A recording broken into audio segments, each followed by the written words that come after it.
আসসালামু আলাইকুম গাইস। আজকে ঈদের দ্বিতীয় দিন। মানুষ কীভাবে দেশের থেকে ঢাকা আসার জন্য মানুষ পাগল হয়ে গেছে।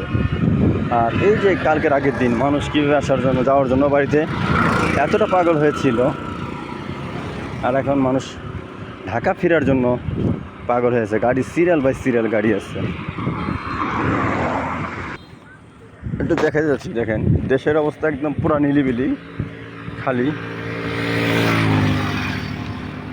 গাড়িগুলোর চাপ বেশি, কেননা ঈদ শেষ। আজকে ঈদের দ্বিতীয় দিন।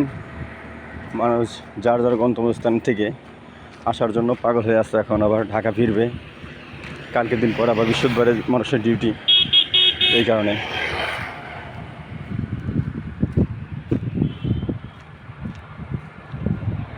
ঈদ শেষ, ঈদ থাকে একদিন, মানুষের জীবনে একদিন থাকে ঈদ। ঈদ শেষ, আবার মানুষ ঢাকা ফিরতেছে।